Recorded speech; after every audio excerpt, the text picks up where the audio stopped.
ગુજરાતની ભાજપ સરકારે પોતાના મંત્રીશ્રીઓના ભાડા ભથ્થામાં વિશેષ વધારો કરીને બહુમતીના જોયે જે નવી જાહેરાત કરી, મને એમ લાગે છે કે ગુજરાત અને ગુજરાતીઓ માટે વધુ એક ચિંતાનો વિષય છે. એક તરફ સમગ્ર દેશની અંદર ગુજરાત એ અગ્રીમ દેવાદાર રાજ્ય તરીકે કોઈની સ્થિતિ હોય તો ભાજપા સરકારની સ્થિતિ છે. એટલે કે જન્મ લેતો ગુજરાતી 89,000ના દેવા સાથે ગુજરાતની ધરતી ઉપર પગ મૂકે છે.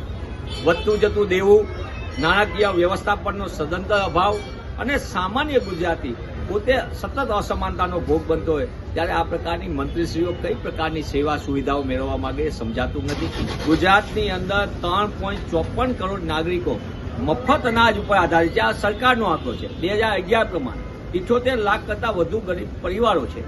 એ સરકારનો આંકડો છે. 2011 પ્રમાણે નવી ગણતરી કરીએ તો એ તો ઘણો બધો અધધર થઈ જાય.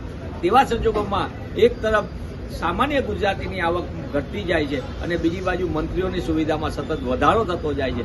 એ આ આપણા સૌના માટે ચિંતાનો વિષય છે. ગુજરાતની સ્થાપના વખતે પૂજ્ય રવિશંકર મહારાજે જે વાત કરી હતી એ હું આજે યાદ કરાવવા માંગુ છું ભાજપા શાસકોને કે ગુજરાતનો સેવક એ જાહેર સુવિધાનો ઓછામાં ઓછો ઉપયોગ કરે, જાહેર નાણાંનો વધુ સદુપયોગ કરે. આ વાત જો પૂજ્ય રવિશંકર મહારાજની આજે પણ ભાજપાના શાસકો યાદ કરે તો મને એમ લાગે છે કે આવી સુવિધાઓથી તે દૂર રહે. બેફામપણે ખર્ચો કરીને જાહેર પ્રજાના નાણાંનો વેપાર કરવો અને બીજી બાજુ વિકાસની વાતો કરવી આ સંપૂર્ણપણે ચિંતાનો વિષય છે. ત્યારે આપના માધ્યમથી માંગ કરું છું કે આવી સુવિધાઓમાં રાખતા મંત્રીઓ જે લોકતંત્રમાં રાજા તરીકે વર્તી રહ્યા છે એ કોઈ પણ સંજોગોમાં ચાલે નહીં. એમને પુનઃ વિચારણા કરવી જોઈએ.